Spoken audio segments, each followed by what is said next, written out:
சொல்லுங்க. இந்த இந்த மீட் எப்போ நடந்தது? இத பத்தி சில விஷயங்கள். எங்க 2 பேருக்கும் மியூச்சுவல் ஃப்ரெண்ட்ஸ் இருந்தாங்க. 2, 3 பேரு. ஸோ, அதன் மூலமா எப்பயாவது மீட் பண்றது நடக்கும்.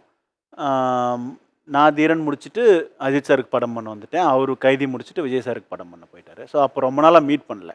அப்போ திடீர்னு ஒரு நாள் வந்து அவர் மாஸ்டர் முடிச்சுட்டு அ விக்ரம் ப்ராசஸ்ல இருக்கும்போது அவருக்கு டைம் நெறைய இருந்தது. அப்போ நான் கொரோனா லாக்டவுன்ல எனக்கும் வேலை இல்ல. ஸோ 2 பேரும் ஃப்ரீயா இருந்தப்போ, ஸோ ஒரு காமன் ஃப்ரெண்ட் வீட்ல லெட்ஸ் மீட்ன்னு சொல்லி மீட் பண்ணது தான். நீங்க அஜித் சார் டைரக்டர், அங்க விஜய் சார் டைரக்டர். என்ன சார் பேசுவீங்க? இல்ல ப்ராஜெக்ட்ஸ் பத்தி தான். ஆ, அப்ப அவரு மாஸ்டர் பத்தி பேசிட்டு இருந்தாரு. ஆ. நான் மாஸ்டர் பார்த்தத பத்தி என்னோட கமெண்ட் சொல்லிட்டு இருந்தேன்.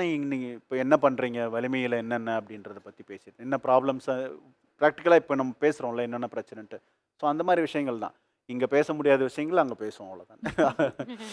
இப்ப கடைசியா நீங்க அவர் கூட இருந்த ஏதாவது எப்போ நீங்க டச்ல இருந்தீங்க? ஆம், இதுல கமல் சார் பர்த்டேல பார்த்தேன். Next picture please.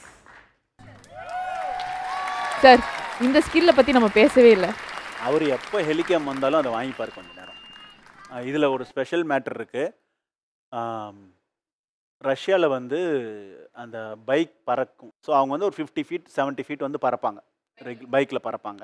அத வந்து புடிக்கிறதுக்கு ஒரு FPVன்னு ஒரு இது இருக்கு. அதாவது இங்க யூஸ் பண்ற FPV இல்ல. அங்க வந்து பெரிய கேமராவே போட்டு பண்ற. பெரிய கேமரான்னா 5D மாரி ஒரு கேமரா போட்டு ஃப்ளை பண்ணுவாங்க. அந்த மாரி அவங்க ஃப்ளை பண்ணிட்டுருந்தாங்க. அப்போ வந்து சார் கேட்டாரு. அவங்களுக்கு தெரியாது சார் ஃப்ளை பண்ணுவாருன்னு சொல்லி, அவங்க குடுக்க முடியாது.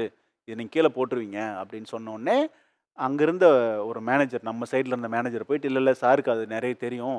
அவர் வந்து IITலே இன்ஸ்ட்ரக்டர் அதுக்கு அப்படின்னு சொல்லி சொன்னோனே, "ஓ! அப்படியா? அப்ப கொஞ்சமா ஓட்டிட்டு குடுத்துருங்க" அப்படின்னோனே அவங்க சார்ட்ட குடுத்தாங்க. அவர் அத அப்படியே எடுத்து பக்கத்துல இருந்த காட்டுக்குள்ள அந்த FPV விட்டு மரம் கிரம்லாம் சுத்திட்டு வந்து அப்படி லேண்ட் பண்ணாரு. அவங்க வந்து உங்களுக்கு இவ்ளோ தெரியும் உங்களுக்கு இவ்ளோ தெரியுமா? இவ்ளோ தெரியுமான்னு பயங்கரமா ஆச்சரியப்பட்டாங்க. ஓ. ஸோ ரஷ்யால அது நடந்தது. அவங்களோட ரியாக்ஷன்லாம் இப்போ எனக்கு வந்து ஃபிளாஷ் ஆயிட்டு போகுது. அவர் வீட்ல நான் ஒரே ஒரு வாட்டி சார் வீட்டுக்கு போயிருக்கேன். அப்ப வந்து இந்த ஹாலிவுட் படத்துலலாம் வரும்ல, குட்டியூண்டு ஃப்ளை பறக்கும்ல ஹெலிகாம் மாரி. அந்த மாரி ஒண்ணு வச்சுட்டு இருந்தாரு அவரு. ஸோ அது நம்மள அப்படி பறந்து நம்மள சுத்தி இங்கெல்லாம் வந்து கண்ணு முன்னாடிலாம் போய் இப்படிலாம் இருக்கும் அது. அது ஃப்ளை பண்ணி காட்டினாரு. ரொம்ப குட்டியூண்டு ரொம்ப மினியேச்சர் சைஸ்ல இருக்கும் அந்த ஃப்ளை கேம். அ அது வந்து உங்களுக்கு வீட்ல அவர் வந்து ஃப்ளை ஃப்ளை பண்ணி பண்ணி காமிச்சாரா? ஆமா, ஆமா. ஏன் சார் ஒரே ஒரு வாட்டி தான் அவர் வீட்டுக்கு போயிருக்கீங்க? அவ்வளோதான் தேவை இருந்தது.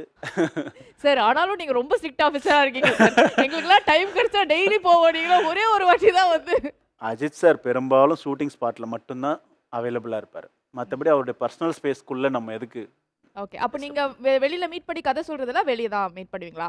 ஃபோன் தான் இருக்கே. ஆ. ஃபோன் இருக்கு, வீடியோ கால் இருக்கு, Zoom கால் இருக்கு. என்ன இன்னைக்கு பிரச்சனை? அப்ப நீங்க கதை சொல்றதெல்லாம் ஃபோன்ல, Zoom கால்ல தானா? ஜஸ்ட் பேசுறது ஃபோன்ல பேசிடலாம்ல. ஓ! ம். ஓகே.